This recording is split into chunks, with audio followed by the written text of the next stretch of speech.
हो गई। नमस्ते everybody and thank you for joining me. अपने नमस्कार, ऑडियो कर नमस्कार। लीजिए, थोड़ी डिस्टरबेंस हो रही है अभी भी, तो ऑडियोज को म्यूट कर लीजिए। We will start. आज का सब्जेक्ट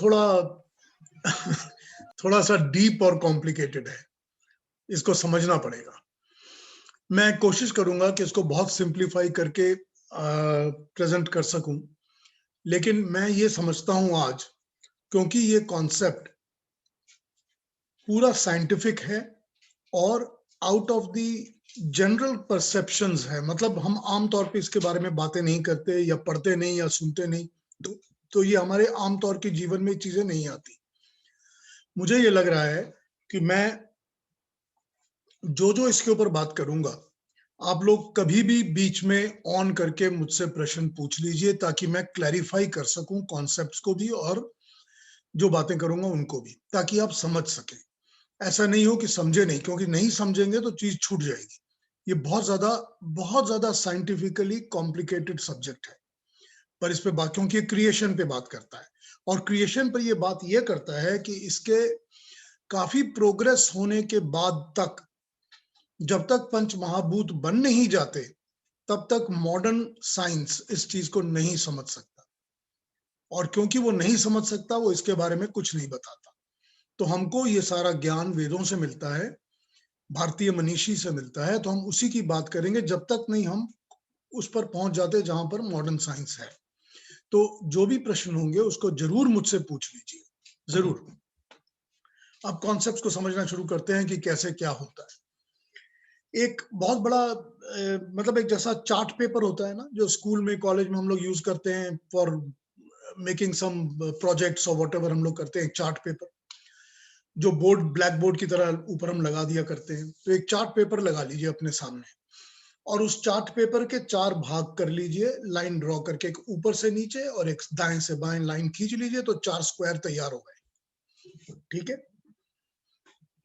अब एक स्क्वायर पर ऊपर से नीचे लाइनें खींच कर लगभग 100, 150, 200, 1000 जितने मर्जी छोटे बॉक्सेस बना लीजिए।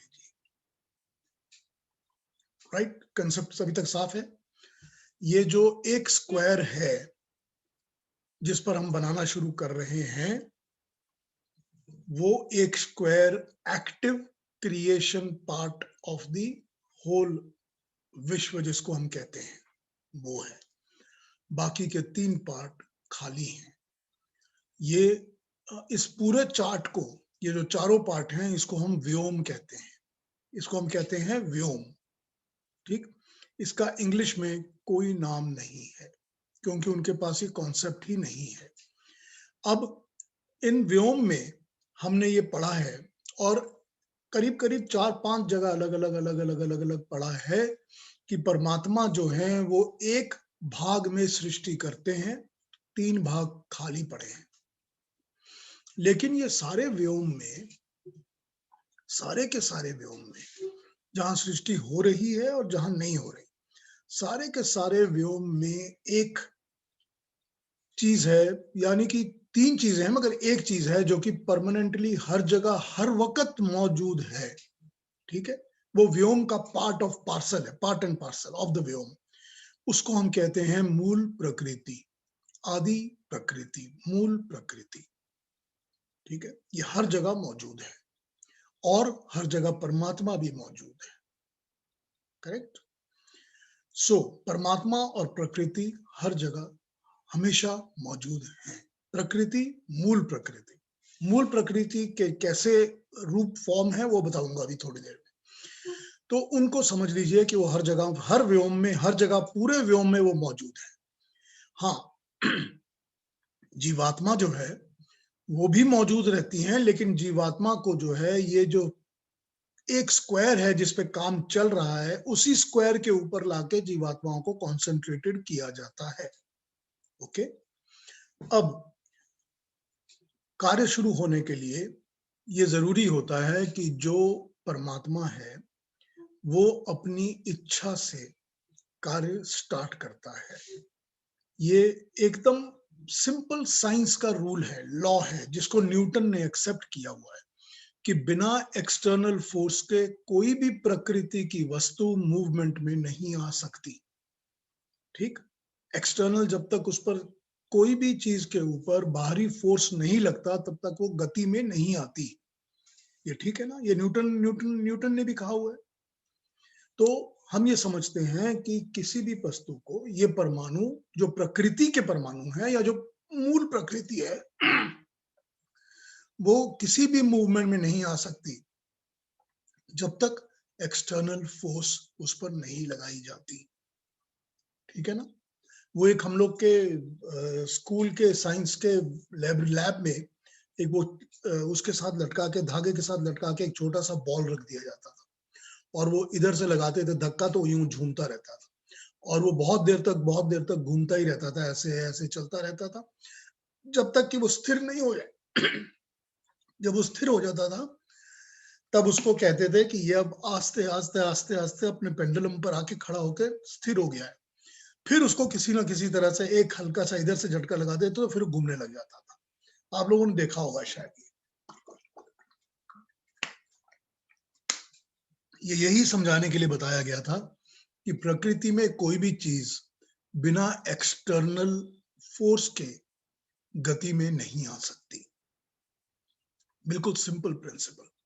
अगर ये सिंपल बातें समझ में आ गई हैं तो अब बताऊं आपको कि जो मूल प्रकृति है उस मूल प्रकृति के अंदर पार्टिकल्स, बहुत ही माइन्यूट पार्टिकल्स हैं, डस्ट से माइन्यूट, बहुत माइन्यूट, जो ना देखे जा सकते हैं, ना समझे जा सकते हैं, ना किसी भी माइक्रोस्कोप में वो नहीं आते। आज तक ऐसा कोई माइक्रोस्कोप नहीं है जिसमें वो आ पाए या आते हैं। वो पार्टिकल्स प्रकृति बनाती है, वही पार्टिकल्स मिलके मूल प्रकृति बनती है। हम उसको परमाणु कहते हैं। हम उसको परमाणु कहते हैं। इंग्लिश में उसका इक्विवेलेंट वर्ड कोई नहीं है क्योंकि उनके पास ये कॉन्सेप्ट ही नहीं है। ये परमाणु जो होते हैं ये प्रकृति में हर जगह फैले रहते हैं। इन्हीं का जो यही जो है इन्हीं को हम मूल प्रकृति कहते हैं। ठीक है, इन्हीं को हम मूल प्रकृति कहते हैं। ये परमाणु हम इक्वेशन करने के लिए इसको सैंड की तरह समझने की कोशिश करते हैं। जैसे सैंड होती है, रेत होती है, वो रेत जो है वो पड़ी रहती है लेकिन उसका एक एक कण अलग होता है। वो हमको दिखता है कि इसका, हम अगर हाथ में रेत उठाते हैं तो हमको उसका एक एक कण अलग अलग दिखता है। हालांकि सब एक जैसे होते हैं लेकिन हमको एक एक कण अलग दिखता है। ये इसी तरह से उसको आप माइन्यूट और माइन्यूट और माइन्यूट करते जाइए तो आपको समझ में आएगा प्रकृति जो होती है वो बनी ही हुई है इन कणों के साथ। इन कणों से बनी हुई को ही हम प्रकृति कहते हैं। और वो प्रकृति के कण जैसे सैंड के कण एकदम शांत पड़े रहते हैं, कुछ नहीं करते, उनकी कोई फॉर्मेशन तैयार नहीं होती, उसी तरह प्रकृति के कण इसी तरह पड़े रहते हैं। जहां पर परमात्मा की इच्छा होती है कि मुझे एक जगत की रचना करनी है, वहां पर एक स्पेसिफिक एरिया के अंदर, कितना बड़ा है वो एरिया वो उस पर हम फिर चर्चा करेंगे, वो एक स्पेसिफिक एरिया के अंदर परमात्मा अपनी इच्छा से इन परमाणुओं के ऊपर, जो कि अभी तक सैंड की तरह सोए पड़े हैं, कुछ नहीं कर रहे, इनको हम साम्यावस्था कहते हैं। साम्यावस्था, बैलेंस्ड स्टेट, क्योंकि ये एक बैलेंस में सोए हुए पड़े हुए हैं वहां पर, बैलेंस्ड स्टेट। उस बैलेंस स्टेट को हम साम्यावस्था कहते हैं। साम्य, बैलेंस, स्टेट, अवस्था। ठीक, उस साम्यावस्था को भंग करने के लिए परमात्मा का तेज इनके ऊपर पड़ता है। परमात्मा का तेज, जैसे एक्सटर्नल फोर्स चाहिए होता है किसी भी चीज को मूव करने के लिए, वो एक्सटर्नल फोर्स परमात्मा का तेज पड़ता है। जो बर्फ पड़ी रहती है उस बर्फ पर सूरज की रोशनी पड़ती है, सूरज का तेज पड़ता है तो वो क्या होता है, वो इवेपोरेट होती है, मेल्ट होती है। बड़ी सिंपल कॉन्सेप्ट, हमको दिखता है रोज, समझ में आता है रोज। ठीक है ना, पानी पर, जहां पर पानी पड़ा हुआ होता है, उस पर जब सूरज की रोशनी और सूरज की धूप पड़नी शुरू होती है तो वहां से इवेपोरेशन स्टार्ट होती है। ठीक है ना, ये भी हम देखते हैं हर वक्त। तो इसी तरह ये समझ लीजिए कि परमात्मा का तेज पड़ता है। हम इस परमात्मा को के तेज को बहुत अलग अलग नामों से बुलाते हैं। हम इसको अर्वन कहते हैं। अर्वन शब्द का मतलब अर्वन शब्द का मतलब होता है जो बड़ी तेज गति में भागता है, बहुत हाई स्पीड में भागता है, वो अर्वन। हम इसको अश्व भी कहते हैं। अश्व, क्योंकि अश्व की तरह, घोड़ों की तरह इसकी आइडेंटिटी की जाती है कि ये बहुत एक्टिवली और हाई स्पीड में लीड करने के लिए, सामने से लीड करने के लिए भागता है। तेज तो हम कहते ही हैं इसको। हम इसको प्रभु की लगाम भी कहते हैं, क्योंकि जो इधर उधर फैल रही है सारी की सारी प्रकृति की साम्यावस्था के परमाणु, उनको एक लगाम लगा के, एक उनको रूल के अंदर लाने के लिए हम उसको लगाम भी कहते हैं। हम उसको अलग अलग नामों से पुकारते हैं। ठीक है ना, इस परमात्मा के तेज को। ये तेज किस फॉर्म में पड़ता है? वो फॉर्म होता है शब्द, साउंड। ये साउंड की वेव जो होती है, ये साउंड की वेव पड़ती है। जैसे हम ब्लास्ट करते हैं कहीं पर भी, तो ब्लास्ट करने का जो साउंड होता है, वो साउंड से ही बहुत सारी चीजें हिल जाती हैं, वाइब्रेशंस होती हैं। ये वो साउंड जो होता है, और इस साउंड को हम क्या कहते हैं? इस साउंड को हम ओम कहते हैं। इसीलिए सारे के सारे ब्रह्मांड विश्व के अंदर कहीं पर भी कोई भी एस्ट्रोनॉमिकल जो विजिट्स और ट्रैवल्स होते हैं, वो कहते हैं कि हमको सब जगह वो ओम की एक ध्वनि, एक वो हम साउंड सुनता है, क्योंकि वो ओम की ध्वनि हर जगह चलती ही रहती है। अब परमात्मा का जो तेज पड़ता है, परमात्मा की जो ध्वनि की अर्वन जिसको कहा जाए, या तेज जिसको कहा जाए, या अग्नि भी कहते हैं उसको, क्योंकि उसमें एक फोर्स होती है, हीट की फोर्स होती है। वो ओम के रूप में, शब्द के रूप में इन परमाणुओं पर एक स्पेसिफिक एरिया पर पड़ती है। ठीक है ना, वो स्पेसिफिक एरिया उस चार्ट के अंदर जो 1/4 भाग था जिसमें काम हो रहा था, उसी एरिया के एक स्मॉल पार्ट पे पड़ती है। ठीक है, वो स्मॉल पार्ट के अंदर, मतलब हमारे लिए बहुत बड़ा है, मगर वो हम स्मॉल कहते हैं क्योंकि कॉन्सेप्ट में समझ आ सके। उस स्मॉल पार्ट के ऊपर जब वो तेज पड़ता है, तो ये जो परमाणु होते हैं, जो अभी तक सैंड की तरह, रेत की तरह चुपचाप सोए पड़े रहते हैं साम्यावस्था में, ये परमाणु डिस्टर्ब हो जाते हैं, इनमें एक्टिवेशन स्टार्ट हो जाता है। ठीक है, हर एक परमाणु के अंदर 3 शक्तियां मौजूद होती हैं। हर परमाणु के अंदर 3 शक्तियां, हम इसको त्रिजया कहते हैं, त्रिजया। हर परमाणु के अंदर 3 शक्तियां मौजूद होती हैं। लेकिन जैसे सैंड के अंदर भी होती हैं, लेकिन सैंड क्योंकि इनएक्टिव होती है, सोई रहती है, तो साम्यावस्था में ये जो शक्तियां हैं परमाणु के अंदर, ये सोई रहती हैं, इंटरनलाइज रहती हैं, एक दूसरे को न्यूट्रलाइज कर रही होती हैं, एक्टिवेट नहीं होती। अभी तक ये समझ आ रहा है ना? अब जब वो परमात्मा का तेज इनके ऊपर पड़ता है, तो ये परमाणु जो होते हैं, ये एक्सटर्नलाइज हो जाते हैं, इनमें गति आ जाती है, ये एक्टिवेट हो जाते हैं। एक्टिवेट होने से हम इसको कहते हैं कि ये बहिर्मुखी हो गए, एक्सटर्नलाइज हो गए। पहले अंतर्मुखी थे, इंटरनलाइज्ड, अब ये बहिर्मुखी हो गए, एक्सटर्नलाइज हो गए। जब ये एक्सटर्नलाइज होते हैं, तो इनमें काम शुरू हो जाता है, मतलब एक्टिविटी या गति आनी शुरू हो जाती है। वो गति कैसे आती है? जैसे हम सब समझते हैं, जैसा एटम्स को हमने देखा है, वो गति ऐसे आती है कि जो अंदर का भाग है, मेन सेंट्रल पोर्शन, उसको हम क्या कहते हैं? उसको हम न्यूट्रॉन कहते हैं, उसको हम तमस कहते हैं अपनी भाषा में। तमस कहते हैं, वो न्यूट्रॉन होता है। वो सेंट्रल पोर्शन जो होता है, वो अंदर सॉलिडिफाई होकर बैठ जाता है, और बैठकर वाइब्रेट करता है, अंदर ही अंदर कंपन पैदा करता है, वाइब्रेशन। उसके ऊपर जो होता है, उसको हम प्रोटॉन कहते हैं, या जिसको हम सत्व कहते हैं। वो जो सत्व होता है, वो उसकी क्वालिटीज गैदर करके अपने साथ जोड़ता रहता है, और उसके बाद जो उसकी बाहरी शक्ति निकल के बाहर आ जाती है एक्टिवेट होने से, उसको हम इलेक्ट्रॉन कहते हैं, जो अब इस परमाणु के चारों तरफ भागती दौड़ती रहती है, जैसा कि हमने बहुत सारे डायग्राम्स में देखा होगा एटम के। एग्जैक्टली यही चीज परमाणुओं के साथ शुरू हो जाती है जब परमाणु फॉर्म करना शुरू करते हैं, या जब उनमें एक्टिवेशन, या जब परमात्मा का तेज उनके ऊपर पड़ जाता है। अभी तक क्लियर है? कोई क्वेश्चन हो तो पूछ लीजिए अभी।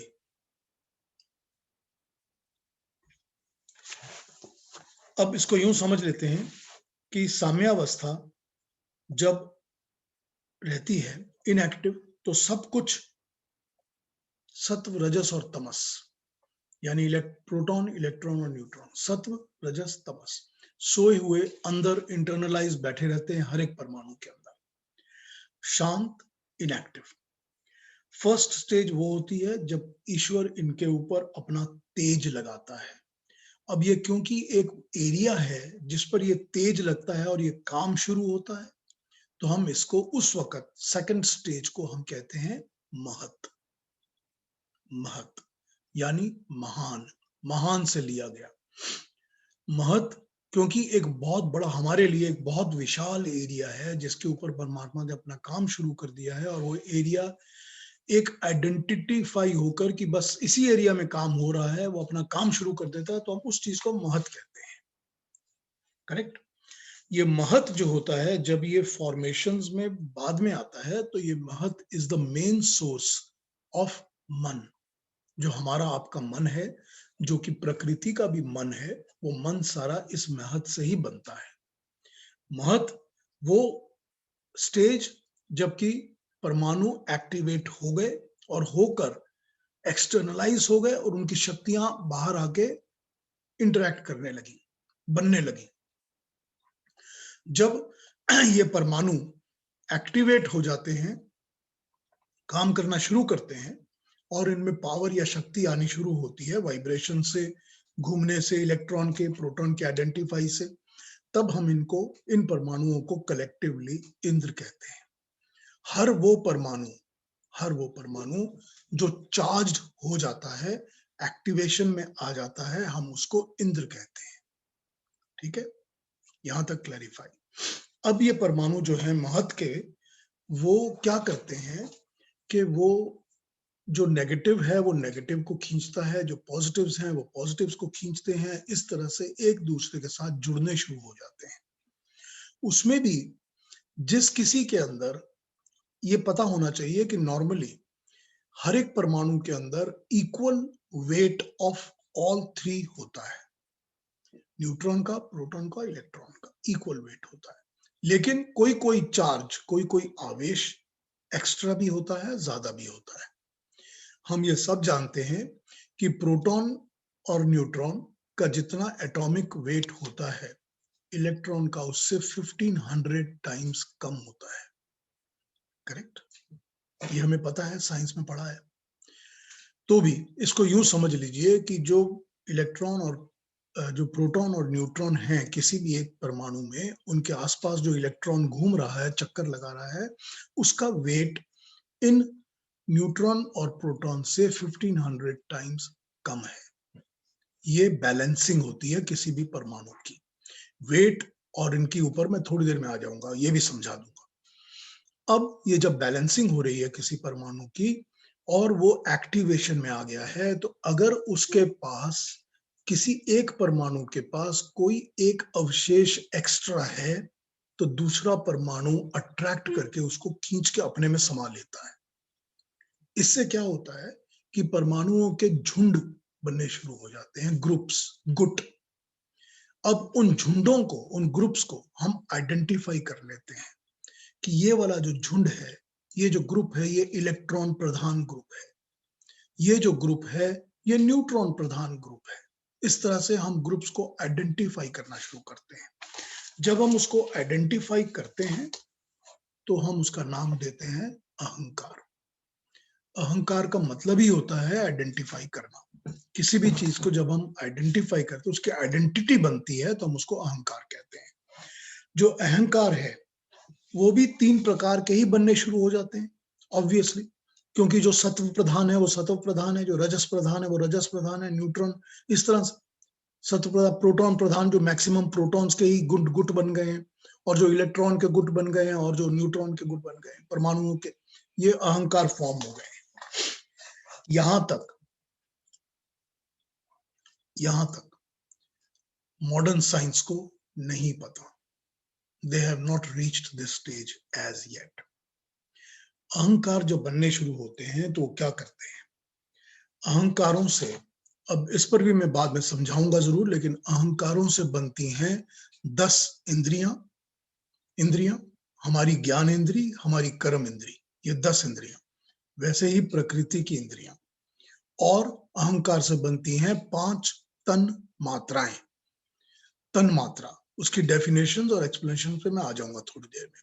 टर्म याद रखिए, 5 तन मात्रा। ये 5 तन मात्राओं को मॉडर्न साइंस समझता तो है, लेकिन ये कैसे बनती हैं ये नहीं समझता अभी तक। ठीक है, सो अब हम उस टेरिटरी पे आ गए हैं कि जहां पर मॉडर्न साइंस समझने लग गया है। अभी तक जो कॉन्सेप्ट्स मैंने आपको बताए हैं उसमें से कोई कॉन्सेप्ट की स्टेज पर, यानी कि परमात्मा की साम्यावस्था को भंग करने की, तेज को लगाने की, ओम की ध्वनि की, महत के बनने की, महत से अहंकार बनने की, परमाणु के एक्टिवेट होने की, किसी भी स्टेज तक, और 10 इंद्रियां की बनने की, और 5 तन मात्राओं के बनने की, किसी भी स्टेज तक मॉडर्न साइंस नहीं पहुंच पाया है। लेकिन हम इसको समझा के इसी तरह बताते हैं। अब उसमें दूसरी चीज क्या होती है कि जब 5 तन मात्राएं बननी शुरू होती हैं, और 5 तन मात्राएं क्या करती हैं इसके ऊपर भी मैं आ जाऊंगा थोड़ी देर के बाद।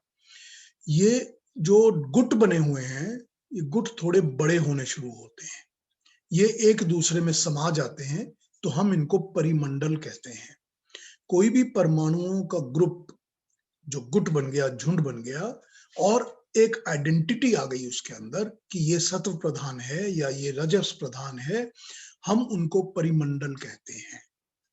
परिमंडल का इक्विवेलेंट इंग्लिश में एटम है। ठीक, किसी एक एटम में बहुत सारे परमाणु हो सकते हैं, हम उसको एटम कहते हैं। जब ये परिमंडल बन जाते हैं तो उसको इंग्लिश में कॉस्मिक डस्ट कहा गया है, कॉस्मिक डस्ट। अब ये चीज जो है, क्योंकि इसमें एक विजिबिलिटी आ गई है, क्योंकि ये गुट बन गया है, ग्रुप बन गया है, तो ये अहंकार बन गया है, ये आइडेंटिटी है इसकी। इस आइडेंटिटी के साथ, पंच तन मात्राओं की हेल्प के साथ, ये एटम्स जो हैं वो 5 महाभूत को बनाते हैं। ठीक, ये तन मात्राओं के साथ 5 तन मात्राएं होती हैं, मैं उन पर आऊंगा थोड़ी देर में ही। 5 तन मात्राओं के साथ ये जो परमाणु होते हैं, ये मिलकर एक एटम्स जो होते हैं, ये जब बनना शुरू करते हैं, ये जो एटम्स बन गए ना, इनको हम आपह भी कहते हैं, पर परिमंडल जो होते हैं इनको हम आपह कहते हैं। आपह इसलिए क्योंकि ये फ्लो करते हैं, दे फ्लो, और इनके अंदर एक एनर्जी होती है, और वो केमिकल एनर्जी होती है, क्योंकि रासायनिक शक्ति कहते हैं जिसको हम, केमिकल एनर्जी, और केमिकल एनर्जी होने के कारण हम इनको आपा कहते हैं, और ये क्योंकि फ्लो हो सकते हैं इसलिए हम इनको आपा कहते हैं।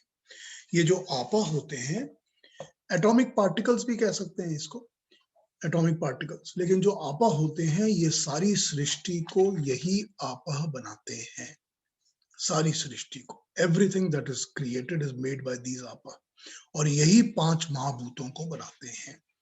हम 5 महाभूत कौन से जानते हैं, हम उनको कहते हैं आकाश, वायु, अग्नि, जल और पृथ्वी। लेकिन उसको यूं समझ लीजिए कि वो आकाश का मतलब होता है एथीरियल, आकाशीय कोई भी चीज, वायु वायवी, गैशियस कोई भी वायवी वस्तु, अग्नि रेडियो एक्टिव एनर्जी, कोई भी ऐसी चीज जो एनर्जी देती है वो अग्नि कहलाती है, और जल कोई भी लिक्विड, कोई भी जलीय वस्तु, कोई भी फ्लूइडिटी, उसको हम जल कहते हैं, और सॉलिड जो भी है, जो भी सॉलिड वस्तु बनती है उसको हम पृथ्वी कहते हैं। इसी तरह से ये नाम यूज किए गए हैं। और आइडेंटिफाई करने के लिए हमने जैसे अर्थ को पृथ्वी का नाम दिया है, वो समझने के लिए दिया है कि ये हमको पूरी तरह से समझ आनी चाहिए बात। तो अभी तक मैंने आपको यही बताया है। अब इन चीजों में जो मॉडर्न साइंस है, मॉडर्न साइंस हर चीज को सिर्फ प्रत्यक्ष प्रमाण से ही समझता है। प्रत्यक्ष प्रमाण क्या होता है? प्रत्यक्ष प्रमाण वो होता है जो हमको अपनी इंद्रियों से जिसका आभास होता है। हम जिसको देख सकते हैं, हम जिसको सुन सकते हैं, सूंघ सकते हैं, फील कर सकते हैं, हाथ में पकड़ सकते हैं, वो सब कुछ प्रत्यक्ष है। करेक्ट? वो प्रत्यक्ष है, एविडेंट। उस प्रत्यक्ष प्रमाण को ही मॉडर्न साइंस समझता है। हम लोग इसके बियॉन्ड जाते हैं। 4 बेसिक्स हमारे पास हैं जो कि हम प्रमाण मानते हैं, कि जिसको हम प्रूफ मानते हैं कि अगर ये बात है तो एकदम करेक्ट है। प्रत्यक्ष के बाद नेक्स्ट हम मानते हैं किस चीज को? नेक्स्ट हम मानते हैं अनुमान प्रमाण को। अनुमान प्रमाण क्या होता है? अनुमान वो होता है जो प्रत्यक्ष में से क्रिएटेड होता है। जैसे ये कहा जा सकता है कि मैंने अभी आपसे कहा कि कोई भी वस्तु प्रकृति की बिना एक्सटर्नल फोर्स के अपने आप गति में नहीं आती।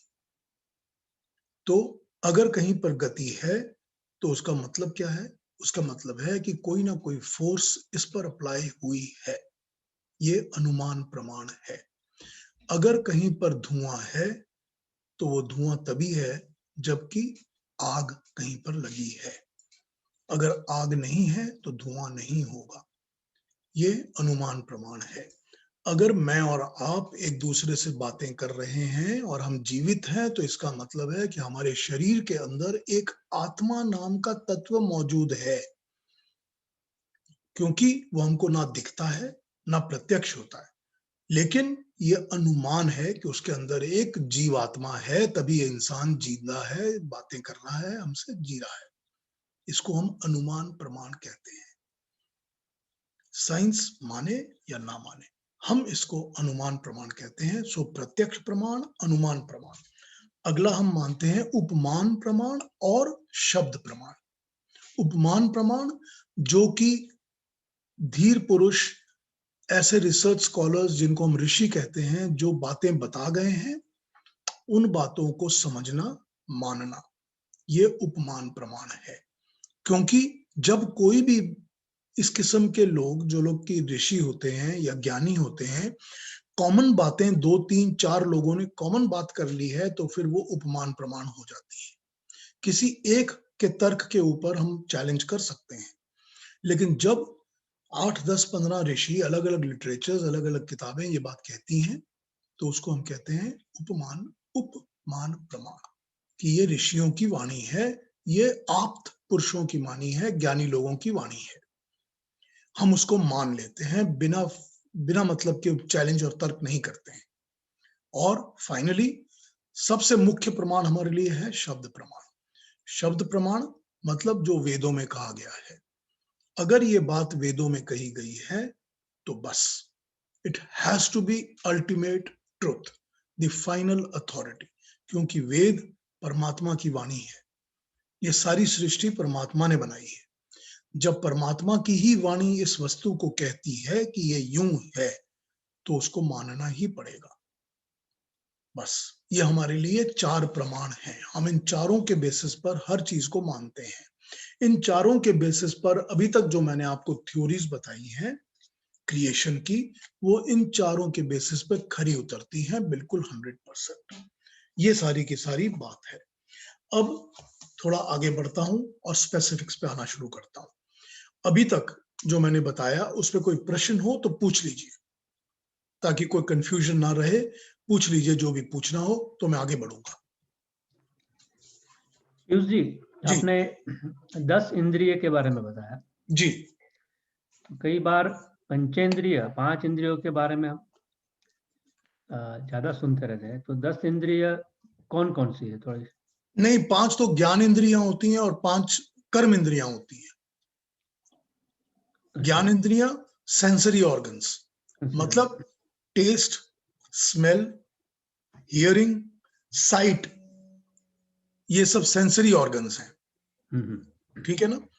और इनके जो एक्टिविटीज होती हैं, मतलब जैसे कि क्या कहा जाए, खाना खाना वो कर्म इंद्री का काम है, ठीक है ना। हाथ पांव ये कर्म इंद्री का काम है, क्योंकि वो कर्म करते हैं। इसी तरह से जो वेस्ट निकलती है शरीर से, बनती है और निकलती है, वो कर्म इंद्री है। और जो दूसरे मनुष्य को जन्म देने की शक्ति होती है, या जिसको हम कहते हैं कि जो वाटर के लिए, एक्सट्रैक्शन के लिए भी काम आती है शरीर में, वो भी कर्म इंद्री है। तो ये 5 कर्म इंद्रियां होती हैं और 5 ज्ञान इंद्रियां होती हैं। कर्म इंद्रियों के जो टूल्स, मतलब जो उसके गोलक होते हैं, जो उनका सेंटर होता है, वो पंच महाभूत से तैयार होता है। मतलब हमारा शरीर ही सारा पंच महाभूत से बना हुआ है, करेक्ट। तो ये पंच महाभूत से ही हमारी नाक बनी है, हमारी जीभ बनी है, हमारा मुंह बना है, शरीर बना है, सब कुछ पंच महाभूत से बना है। लेकिन इनके अंदर जो शक्ति काम करती है, वो शक्ति पंच महाभूत से नहीं बन रही। वो शक्ति काम करती है तन्मात्राओं से और आत्मा, जीवात्मा से और परमात्मा के प्राण से, तभी वो शक्ति काम करती है। तो ये जो 5 ज्ञान इंद्रियां और 5 कर्म इंद्रियां, ये दोनों मिलाकर हम 10 इंद्रियों की बात करते हैं, ठीक है। क्लियर है यहां पर? ठीक है, ठीक है, आगे बढ़े। कोई और क्वेश्चन है यहां तक? तो नहीं तो मैं आगे बढ़ता हूँ। तो पीयूष, ये जो फाइनल अल्टीमेट ट्रुथ जो आप बता रहे हो, वेदों से लिए, वेदों की ही वाणी है, जिससे हमें अल्टीमेट ट्रुथ मिल रहा है, has this been accepted by everybody even in the western world? Well, people accept More or or not less. accept, people accept or not accept makes no difference, Jyoti. Because बात ये है कि वेदों के ऊपर विश्वास और ट्रस्ट करना, ये अपने में ही एक बहुत बड़ी बात है। क्योंकि उसका एक दूसरा कारण ये है कि प्रॉपर और अच्छी ट्रांसलेशंस और इंटरप्रिटेशंस भी बड़ी मुश्किल से मिलती हैं, और जो मिलती हैं उस पद्धति को फॉलो करके चलना, ये बहुत कठिन काम होता है, और नॉर्मली लोग नहीं करते, इंडिया में भी लोग नहीं करते। तो क्योंकि वेदों का ज्ञान पूरी तरह से लोगों को नहीं मिल पाता, इसीलिए उनको श्रद्धा नहीं होती, ठीक है ना। तो ये श्रद्धा का विषय होता है सारा का सारा। जब तक कि ज्ञान नहीं मिलेगा तब तक श्रद्धा नहीं होगी। अब जितने प्रिंसिपल्स ये मानने शुरू कर रहे हैं, अब जैसे जैसे जिस टॉपिक पर हम लोग आज बात कर रहे हैं, ये सारा का सारा सब्जेक्ट बिग बैंग थ्योरी के अंडर आ जाता है, ठीक है ना। वो बिग बैंग थ्योरी जो कि हिरण्यगर्भ या नेब्यूला जिसको कहते हैं, कि फटने से सारी क्रिएशन बनती है, वो बिग बैंग थ्योरी के ऊपर पता नहीं कितने 32 कंट्रीज के साइंटिस्ट हैं जो लगे हुए हैं पिछले 8 या 10 साल से, और काम करे जा रहे हैं, और नए नए एक्सपेरिमेंट्स, टनल के अंदर उन्होंने ब्लास्ट किया, ये किया वो किया, बहुत कुछ कर रहे हैं वो लोग। लेकिन वो बिग बैंग थ्योरी वाले भी आज तक किसी भी वैदिक लेड आउट प्रिंसिपल को नकार नहीं सके हैं। वो कहते हैं हर बार कि हाँ ठीक है, ये चीज वेदों में कही गई है, इस चीज को वो मान लेते हैं, जिस चीज को अचीव कर लेते हैं वो मान लेते हैं कि हाँ ये पहले से कही गई है। सो हो रहा यही है। अब इवेंचुअली जब वेद का नॉलेज और स्प्रेड अगर होगा, लोगों में मान्यता आएगी तो मानेंगे, नहीं मानेंगे तो नहीं मानेंगे, बट डजंट मैटर, ठीक है। धीरे धीरे समझ आ रहा है लोगों को। हाँ आएगा, आस्ते आस्ते आएगा। तो आगे बढ़े। अब थोड़ी सी बात परमाणु पे करते हैं कि व्हाट इज अ परमाणु, ठीक है। परमाणु को समझते हैं। उसको मैं इस तरह बताता हूं जैसे कि मैंने नोट बनाए हैं। It is an indivisible entity with no separable union of molecules. उसको आप फर्दर तोड़कर अलग नहीं कर सकते। जैसे आप मॉलिक्यूल्स को, एटम्स को तोड़ सकते हो, परमाणु को आप तोड़ नहीं सकते। Indivisible entity with no separable union of molecules. A compound, a compact whole. It is a compact entire whole, which is a परमाणु. Smallest, sorry. एक चीज थी, जो परमाणु का जो संधि होता है वो है परम अणु, यानी जो सबसे मूल परम अणु है। बिल्कुल करेक्ट, एकदम परफेक्ट। परम अणु वही है, एकदम सच कहा आप। Very nice, thank you. Smallest part of a matter, a parmanu can be circular, spherical, or no shape. It is the minutest indivisible. It may have no shape. It is unconceivable undecaying. It is endowed with all powers. It possesses the property of encircling, revolving, or separating. Once in motion, once set into the motion, it gathers, retains, and transforms energy. ठीक है? The properties get converted into properties. This is the keynote of the real knowledge of the working of मूल प्रकृति. अब समझ में आ गया? मैं एक बार क्या फिर पढ़ दूं इसको पूरे को, तो फिर समझ में आ जाएगा कि परमाणु क्या होता है. परम अणु, बिल्कुल ठीक कहा विपुल जी ने, परम प्लस अणु. परम फाइनल, अल्टीमेट, दी परमानेंट, परम. अणु वो पार्टिकल जो सबसे माइन्यूटेस्ट है, ठीक है ना, वो परमाणु. It is an indivisible entity with no separable union of molecules. A compact whole is a parmanu.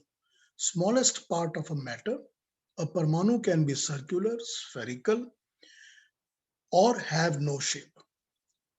It is minutest indivisible, unconceivable, inconceivable, undecaying. It is endowed with all the powers. It possesses the property of encircling, revolving, or separating. Once set in motion, it gathers and retains and transforms energy. The properties of परमाणु can be converted into properties. It converts into properties. ये हमको समझ में आ गया, तो हम आगे बढ़ते हैं. परमाणु का जो समूह होता है, ग्रुप होता है, वो हम मूल प्रकृति के नाम से उसी को जानते हैं. वही मूल प्रकृति है. ये सोई हुई अवस्था में रहती है, जिसको हम साम्यावस्था कहते हैं या बैलेंस स्टेट कहते हैं. यहां पर मैं आपको न्यूटन का कोट सुना देता हूं कि every particle of matter attracts another particle of matter with force, which is equal to the product of their masses and inversely proportional to the square of their distance. एक बार समझ लीजिए इसको, क्या कह रहे हैं न्यूटन यहाँ पर. न्यूटन ने ये जो थ्योरी बताई है, वो कहते हैं every particle of matter attracts another particle of matter with force, which is equal to the product of their masses and inversely proportional to the square of their distance. जब ये बैलेंस स्टेट से हट जाते हैं, तो ये इसी तरह काम करते हैं. ये एक दूसरे को विद फोर्स अट्रैक्ट करते हैं और जुड़ जाते हैं, और अपने उनके मास पे डिपेंड करता है, उनके वेट पे डिपेंड करता है कि वो कितना किसको कैसे अट्रैक्ट करते हैं. जब दो हाइड्रोजन के एटम्स इकट्ठे होकर अट्रैक्ट करते हैं, तभी वो एक ऑक्सीजन के एटम को अट्रैक्ट कर पाते हैं. जब ऐसा कर पाते हैं, तभी वो H2O बनता है, और ये डिपेंड करता है उनके मास के ऊपर, उनके वेट के ऊपर. तभी उनके अंदर वो अट्रैक्शन की शक्ति और फोर्स पैदा होती है. तभी H2O का पानी का कण बनता है. यही इसका प्रिंसिपल है, यही वो बता रहे हैं यहाँ पर. जब बैलेंस स्टेट से हट जाने पर क्या होता है कि न्यूटन कहता है कि प्रकृति अपनी निश्चल अवस्था से चलायमान अवस्था में किसी के प्रभाव के बिना नहीं आ सकती. हम भी यही कहते हैं, क्योंकि प्रकृति का कोई भी कण निश्चल अवस्था से गति की अवस्था में नहीं आ सकता बिना किसी बाहरी शक्ति के प्रभाव के. हम भी बिल्कुल यही कहते हैं. और हम इसके साथ ये भी कहते हैं कि शून्य में से शून्य नहीं जन्म लेता, शून्य में से कुछ नहीं बनता. If there is nothing, then उसमें से समथिंग नहीं बनेगी. प्रकृति की मूल अवस्था या उसकी साम्यावस्था के परमाणु हैं, तभी उसमें से प्रकृति की जो चीजें बनती हैं वो बनेंगी. ये कहना कि कुछ नहीं था और कुछ नहीं में से ही सब कुछ बन गया, ये थ्योरी एक्सेप्टेबल नहीं है. ऐसा नहीं होता. यही न्यूटन भी कहते हैं. वो कहते हैं कि दूसरे किसी के प्रभाव से ही गति आती है मैटर के अंदर. हम भी यही कहते हैं. और वो दूसरा कोई जो कि इस मूल प्रकृति को प्रभाव डाल के गति में लाता है, वो परमात्मा का तेज है. बहुत सिंपल तरीके से हम इस बात को ऐसे ही समझाते हैं. अतः ये अट्रैक्शन फॉर अनदर पार्टिकल नामक शक्ति, जिसको हम आकर्षण विकर्षण की शक्ति कहते हैं, परमाणु में रहती है. लेकिन बैलेंस स्टेट में, साम्यावस्था में ये काम नहीं कर रही होती. जब वो बैलेंस स्टेट होती है, जब परमाणु अपने कणों में बैठे रहते हैं, तब ये काम नहीं कर रहे होते. जब ये काम करना शुरू करते हैं तभी ये शक्ति बहिर्मुखी होकर आकर्षण विकर्षण करना तैयार करती है। ठीक है, अंदर एक दूसरे के अंदर ये न्यूट्रलाइज होते रहते हैं जब तक ये साम्यावस्था में रहते हैं। जब बाहर आते हैं, एक्सटर्नलाइज होते हैं, तब ये आकर्षण विकर्षण का काम करके शक्तियों को प्रोड्यूस करते हैं। पॉजिटिव, नेगेटिव, न्यूट्रल, सब किस्म के, जिनको हम सत्व, रजस और तमस कहते हैं, ये तीनों ही एक परमाणु में होते हैं।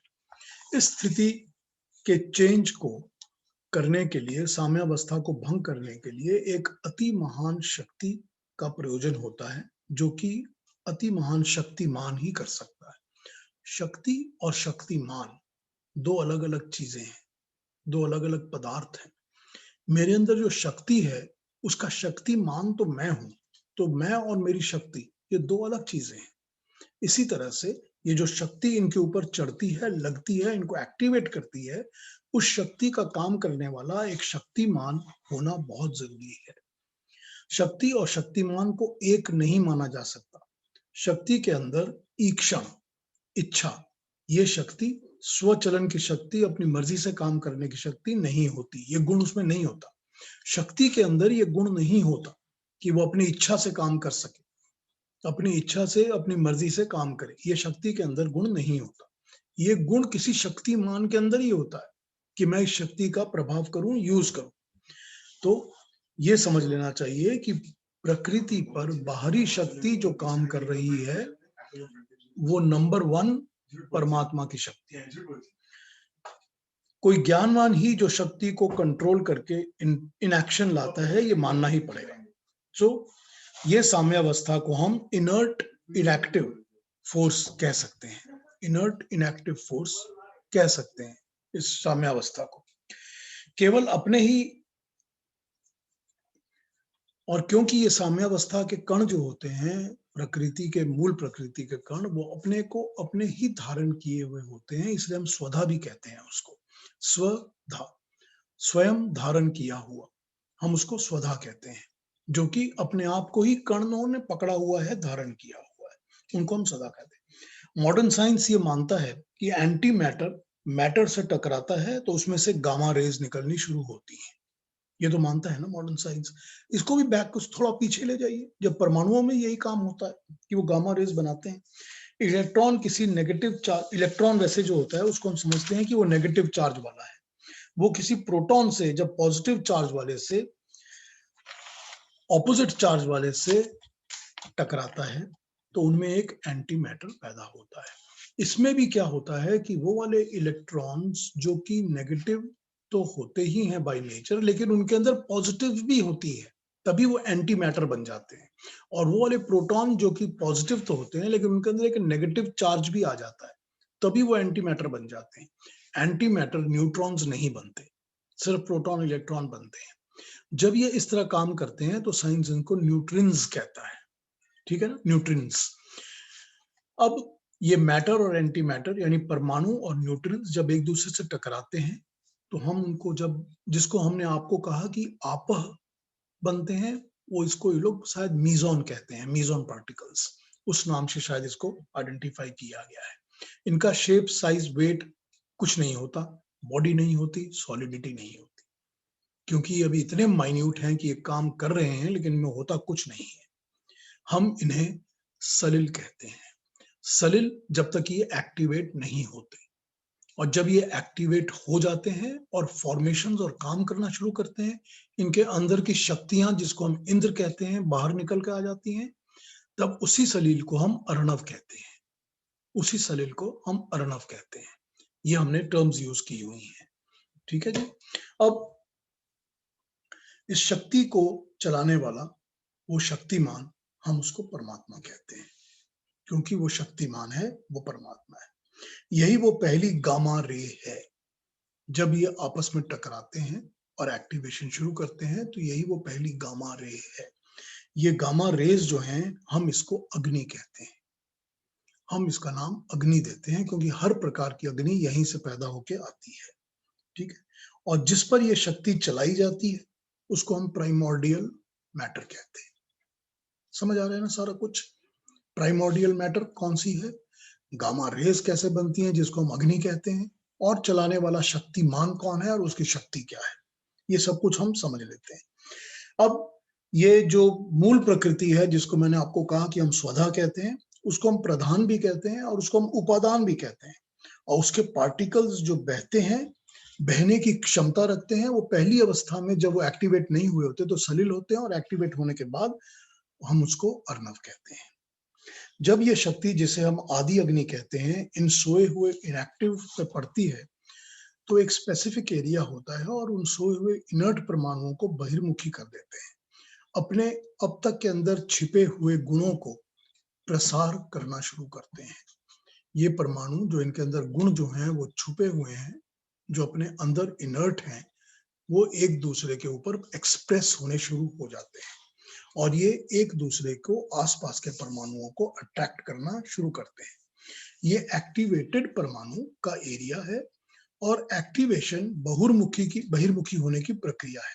इसे हम महत कहते थे, मैंने महान कहा आपको। और जब ये एक जगह में फॉर्मेशन स्टार्ट कर देते हैं, तब हम इसको अहंकार कहते हैं। आकर्षण करके ये ग्रुप फॉर्म करना शुरू करते हैं और बेसिकली 3 प्रकार के ग्रुप्स बन जाते हैं, जो मैंने आपको बताया, जिनको हम अहंकार कहते हैं।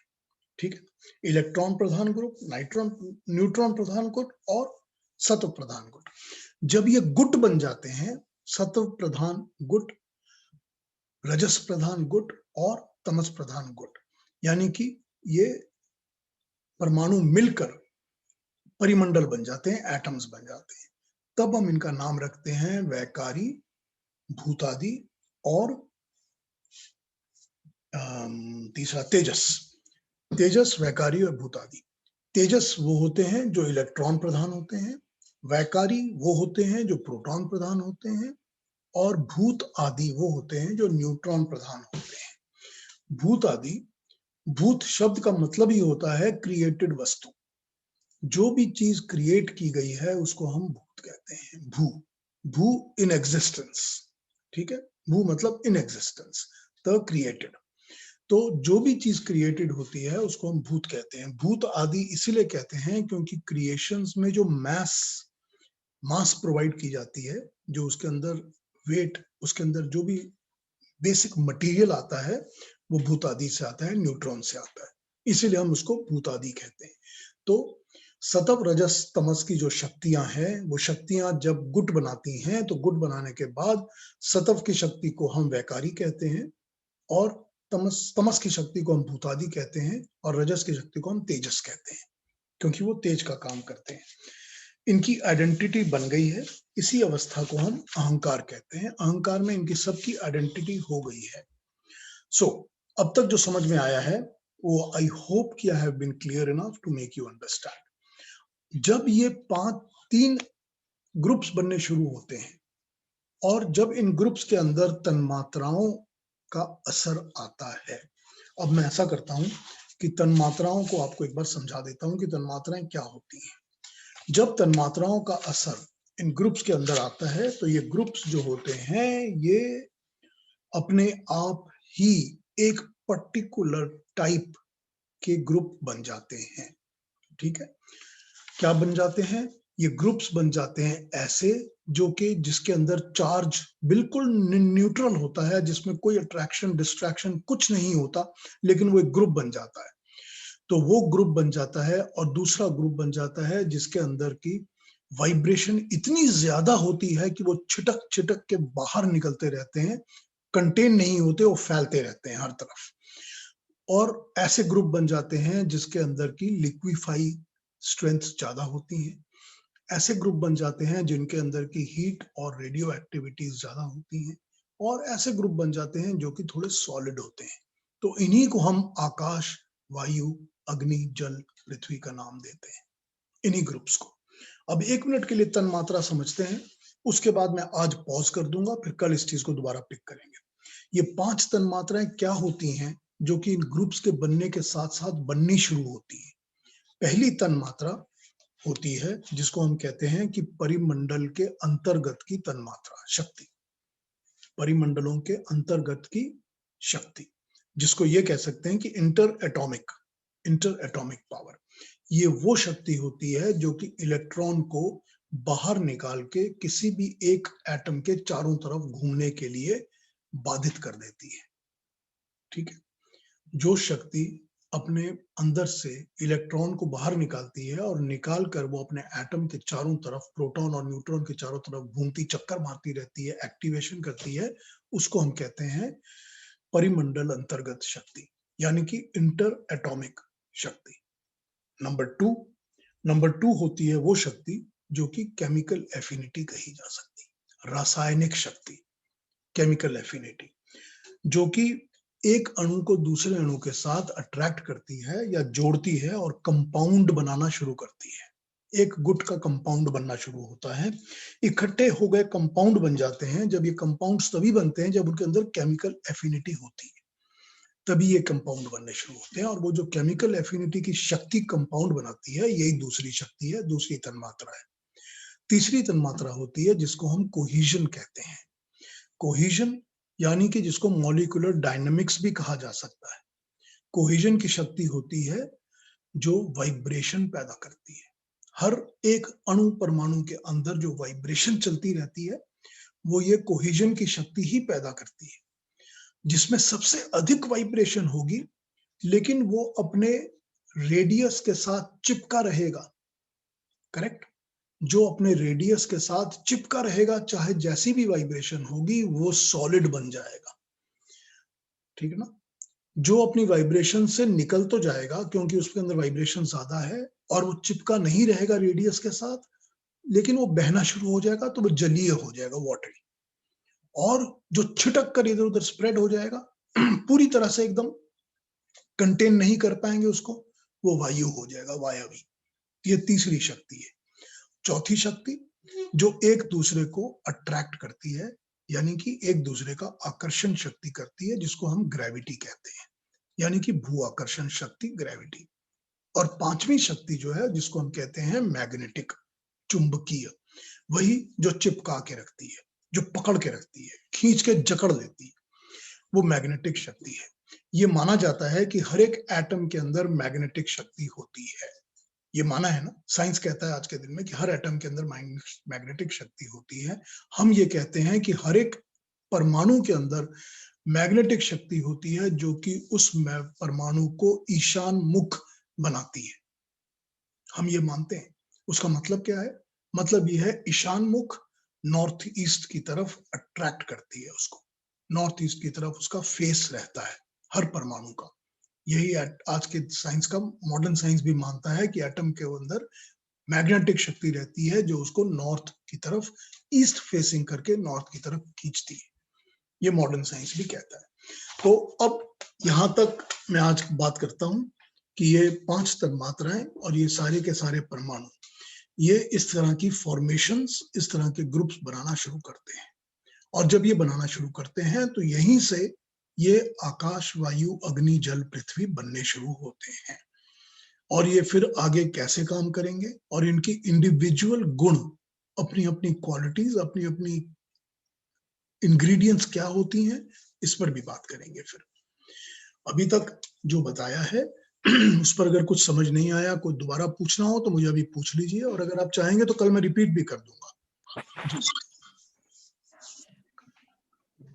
जी पीयूष जी, आपने मैग्नेटिक फोर्स का बताया, तो जैसे एक सामान्य तरह से सभी हिंदू परिवार में माना जाता है कि नॉर्थ की तरफ मस्तिष्क रख के नहीं सोना चाहिए, तो उसके बारे में थोड़ा बताएंगे डीप में?